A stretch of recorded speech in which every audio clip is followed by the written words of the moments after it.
The Riverside boys get a 63rd minute strike from Colton Priester to record a 1-0 win over arch-rival Harvey on Thursday night in the annual Battle of Painesville to mark the Beavers' first win over the Red Raiders since 2011. This was not exactly Barcelona and Real Madrid in the attack, if we're being honest. Maybe that had something to do with the grass field. Maybe it had something to do with the way that the tackling was going, and especially the slide tackling both ways. But it was one of those matches where you kind of had the feeling you knew it was going to be a 1-0 match, and you just needed to find that separation somehow, some way, whether it be on a set piece or in the natural flow of attack, and that's exactly what happened. Riverside was able to do it just past the hour mark.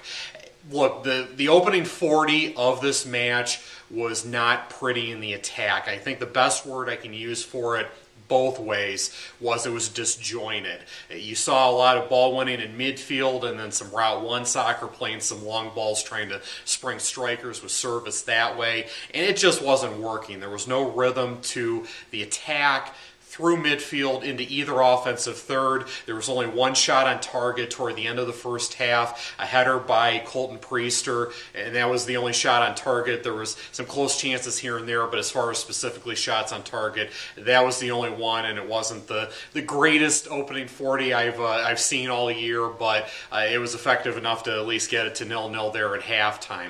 In the second half, I think both sides started to settle down a little bit in the attack. You started to see a little bit better ideas through midfield, a little bit better combination work, but again, Riverside was just able to find the separation there. Quality strike by Priester to get the match off the mark, and that's where it stayed.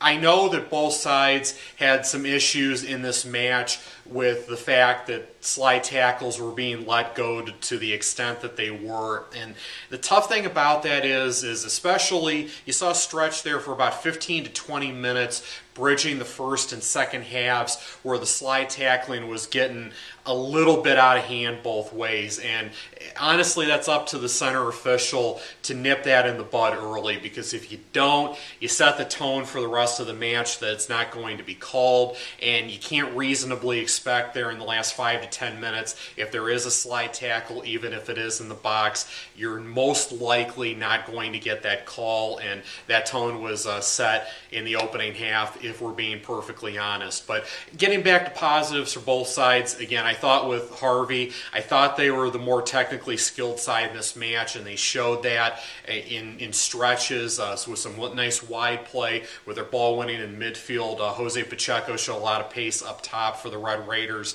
They were organized and condensed in the back. They were essentially playing three in the back at times with two holding midfielders, and those three in the back really tried to limit Priester's spacing as much as they could. They collapsed on him a lot in this match. When those balls were being played over the top or on the ground into the offensive third, they were pretty effective in limiting his space for stretches of this match. There were definitely some positives for Harvey, but obviously not quite the result that they had in mind. And again, I know they weren't particularly happy with the slide tackles, but as we talked about, the tone there was set early in the match. As far as Riverside goes, I thought a really nice organized effort in the back, led by center back Colin Shambaugh for the Beavers.